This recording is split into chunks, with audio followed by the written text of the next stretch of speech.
Bismillahirrahmanirrahim. Assalamualaikum warahmatullahi wabarakatuh. Perkenalkan, saya Ajat Sudrajat,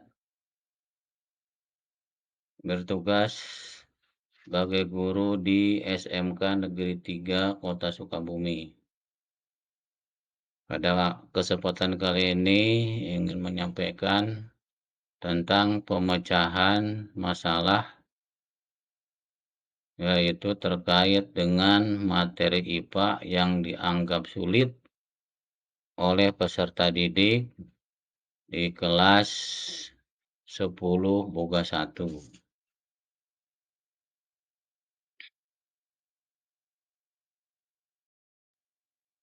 Sumber rujukan masalah berdasarkan data dari nilai akhir IPA atau IPAS di SMK Negeri 3 Kota Sukabumi. Ada beberapa siswa yang sepertinya kurang berminat atau beranggapan bahwa materi IPA itu dipandang sulit. Makanya materi ini saya angkat sebagai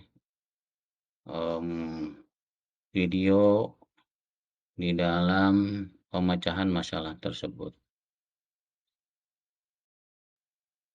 Deskripsi permasalahan. Yang pertama, bagaimana kesiapan belajar peserta didik.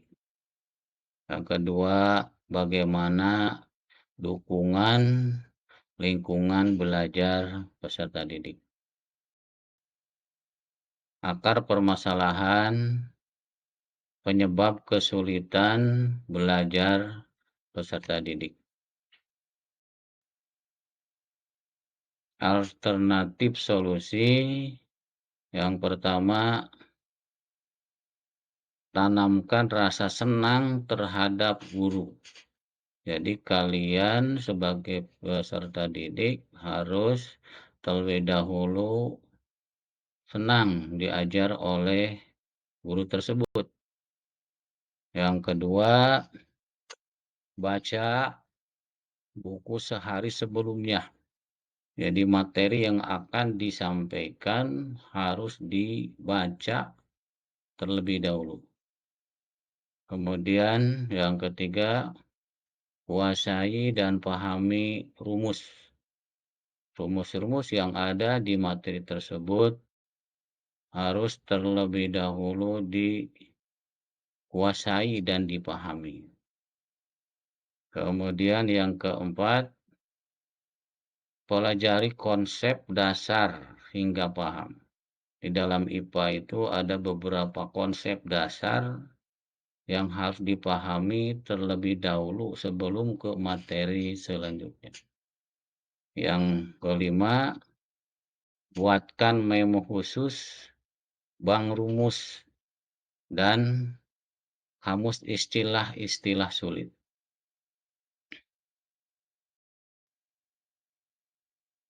Hasil pemecahan, ada 2 faktor penyebab kesulitan belajar peserta didik. Yang pertama, faktor internal, yaitu dari dalam diri siswa itu sendiri. Yang pertama, minat. Anak-anak harus mempunyai minat yang tinggi untuk mengikuti pelajaran tersebut, khusus IPA, dan juga berminat untuk bisa.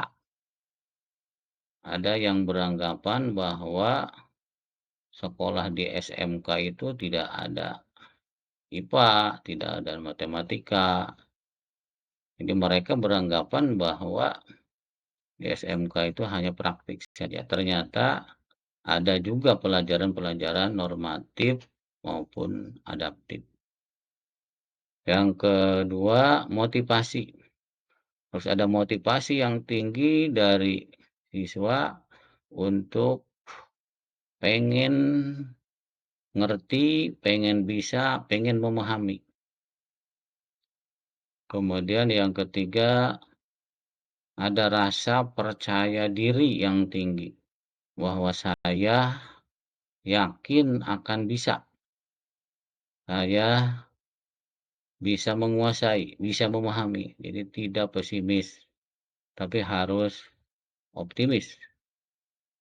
Kemudian yang selanjutnya, mempunyai cita-cita. Cita-cita kalian pengen apa dan pengen kemana melanjutkan atau bekerja. Untuk meraih cita-cita tersebut, tentunya harus melalui berbagai tahapan. Salah satunya adalah menguasai atau memahami berbagai mata pelajaran ataupun materi yang ada di sekolahnya masing-masing. Kemudian yang kedua, faktor penyebab kurang atau kesulitan belajar didik adalah faktor dari luar atau eksternal. Yang pertama, peranan guru. Guru sangat penting untuk memberikan motivasi, untuk memberikan semangat kepada siswa, biar siswa tidak mengalami kesulitan belajar. Kemudian yang kedua adalah ketersediaan sarana dan prasarana, terutama di sekolah yang memang sudah tersedia sarananya ataupun prasarananya. Kalau IPA itu ada di lab IPA yang biasa dipergunakan untuk praktikum. Kemudian yang ketiga adalah kebijakan penilaian. Guru memberikan kebijakan penilaian terhadap peserta didiknya. Jadi tidak semena-mena memberikan penilaian terhadap peserta didik. Mestinya berdasarkan data yang ada, berdasarkan kriteria-kriteria penilaian. Yang selanjutnya, lingkungan sosial di sekolah. Ini sangat besar pengaruhnya terhadap minat atau belajar siswa, sehingga tidak mengalami kesulitan. Lingkungan di sekolah terutama adalah teman-teman siswa tersebut.